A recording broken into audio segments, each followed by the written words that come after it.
지난 시간에 이제 갈릴레오 버전의 상대론 얘기를 했었고요. 그래서 뭐 상상할 수 있는 입자들 사이의 인터랙션들 중에 이제 두 입자 사이의 거리의 절대값에만 비례하는 포텐셜 같은 거는 갈릴레오 버전의 상대론이랑 잘 맞아 들어간다는 얘기를 했었는데, 이제 19세기에 맥스웰 방정식이 정립이 되면서 이제 빛도 갈릴레오 상대론에 포함될 수 있는 범위에 들어가느냐라는 질문이 자연스럽게 대두가 됐고요. 근데 갈릴레오 상대론에서는 그 안에서 나름대로 잘 성립하고 있던 속도 합성 공식이 있었는데, 그럼 빛도 다른 속도들과 마찬가지로 그 속도 합성 공식을 만족을 하느냐라는 식으로 질문을 할 수 있었고요. 그래서 이제 크게 두 가지 옵션이 있었는데요. 하나는 빛도 뭐 다른 음파나 물결파나 다를 바 없는 파동이라서 똑같이 그 속도 합성 공식을 만족을 해야 되는데, 이게 파동이기 때문에 입자와 좀 달리 매질이 정지해 있는 프레임이라는 개념이 있어야 되고, 그래서 모든 제일 간단한 버전의 방정식은 그 매질이 정지해 있는 프레임에서 성립하는 거고, 매질 기준으로 상대 속도가 있는 다른 프레임에서는 좀 방정식의 모양이 바뀌겠죠. 그것도 어쨌거나 논리적인 그 가능성 중에 하나였고요. 또 다른 옵션은 제가 옵션 2라고 써놓은 거는 빛은 예외다. 있거나 말거나 빛의 속력은 서로 다른 프레임에서 보더라도 일치한다 라는 가능성을 생각을 할 수 있고, 그건 분명히 갈릴레오 버전의 속도 합성 공식이랑은 맞아떨어지지 않는 거죠. 그래서 크게 나눠서 두 가지 정도 옵션을 생각을 할 수 있었고, 뭐 여러분들 잘 알다시피 아인슈타인 선생의 선택은 두 번째 옵션이었고요. 대부분 사람들은 사실 첫 번째 옵션에 더 가까운 생각들을 하고 있었는데, 생각의 전환을 했고 결과적으로 성공을 거뒀는데요. 그래서 두 번째 옵션 내지는 아인슈타인 선생의 상대론으로 본격적으로 넘어가기 전에 뭐 역사적인 중요성이 있으니까 그 빛의 매질, 뭐 지금 입장에서 보면 이제 가상의 상상 속의 물질이었던 거죠. 빛의 매질이라고 불리는 에테르라는 그 당시 사람들, 19세기 말 사람들이 생각했던 매질에 대해서 살짝 얘기를 하자면, 이미 얘기한 것처럼 빛의 매질이 있다면 그 매질이 정체가 무엇이든지 간에 그 매질이 정지해 있는 프레임이 특수한 프레임이 되고, 그래서 갈릴레오 상대론의 적용 범위는 빛을 포함할 수 없게 된다는 뭐 아쉬운 점이 있었던 거죠. 그래서 그 당시 이제 뭐 나름 활발하게 활동했던 실험 물리학자들 중에 이제 마이켈슨 몰리라는 사람들이 역사적으로 되게 중요한 실험을 했는데요. 뭐 한두 번에 끝낸 게 아니라 시간 간격을 두고 몇 번에 걸쳐서 했다고 들었는데, 뭐 실험 장치 자체는 이제 그 다른 목적으로도 많이 쓰였던 이제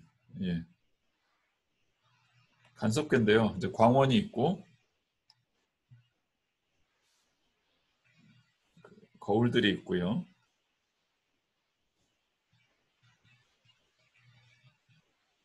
그다음에 가운데 뭐 광학 실험에서 잘 등장하는 빔 스플리터가 있고, 그다음에 스크린이 있어서 이제 빛이 한쪽에서 쭉 왔다가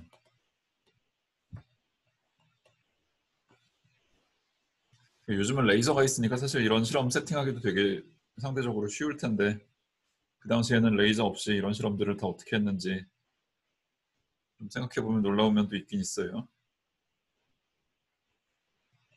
그래서 빔 스플리터에서 빔이 갈라졌다가 각각의 거울을 찍고 돌아와서 다시 스크린에서 만났는데, 그럼 이 서로 다른 경로를 다녀온 두 빛을 합성을 하면서 경로 차이를 이제 빛의 위상차로 확인을 할 수가 있는데, 그래서 뭐 거울의 위치를 살짝 바꾼다든지 하면 그 움직임이 바로 감지가 되는데요, 간섭 무늬에서. 아마 뭐 이런 실험을 해본 사람들도 있을 거고요. 근데 만약에 이제 빛의 매질이 있다면, 그리고 이 마이클슨 몰리 실험의 그 실험실의 완성계가 저 빛의 매질의 완성계랑 다르다면 이제 그 상대 속도 차이를 이 실험에서 감지할 수 있을 거라고 예상을 할 수가 있는데요. 다 이제 모든 게 간섭무늬 형태로. 그래서 예컨대 이 실험실 기준으로 저 빛의 매질, 가상의 빛의 매질이 수평 방향으로 이동을 하고 있다 그러면 오른쪽으로 갈 때랑 뭐 왼쪽으로 갈 때는 여기 이제 레프트 방향, 라이트 방향이라고 그러면 둘 중에 하나가 같은 거리를 가더라도 이제 걸리는 시간은 뭐 레프트, 라이트를 거꾸로 썼군요. 예. 오른쪽으로 갈 때랑 왼쪽으로 갈 때랑 그래서 예컨대 뭐 오른쪽으로 갈 때 L이라는 거리를 가더라도 뭐 C 플러스 B로 갔다 그러면은 반대쪽으로 왼쪽으로 진행을 할 때는 C 마이너스 B로 해야 되고 그래서 두 경로를 합치면 다녀오는데 걸리는 시간이 C제곱 마이너스 B제곱에 C L 뭐 이런 식으로 주어질 거고요. 2배. 반면에 실험실 기준으로는 이제 업, 다운 두 방향을 가는데 이게 빛의 매질 기준으로 보면은 대각선으로 빛이 움직이는 걸로 보일 거 아니에요. 잠시만요.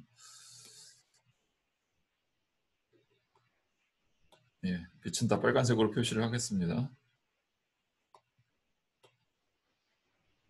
그래서 실험실 프레임에서는 그냥 업, 다운으로 보이겠지만 이제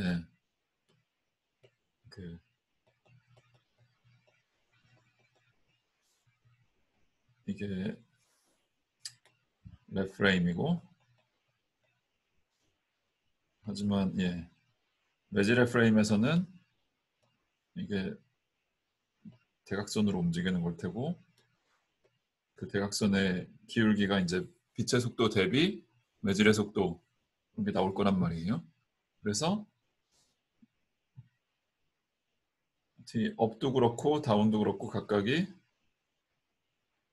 이런 식으로 시간이 주어질 거란 걸 알 수가 있고 그래서 두 개를 더하면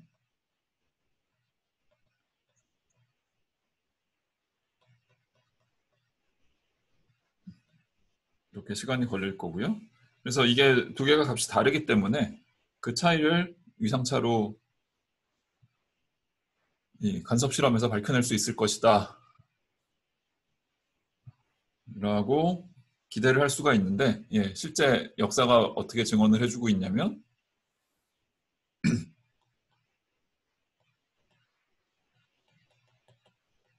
아무것도 관측되지 않았다는 거죠.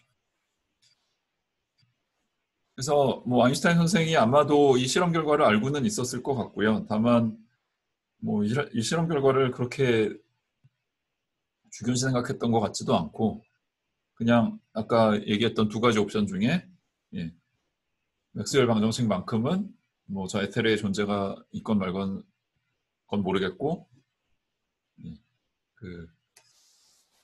그러니까 빛은 갈릴레오 기준으로 보면은 예외적인 존재고 그래서 모든 프레임에서 빛의 속도와 같은 가능성이 있을 수 있고 그런 가정하에서 이제 새로운 상대론을 만들겠다라고 얘기를 한 건데요.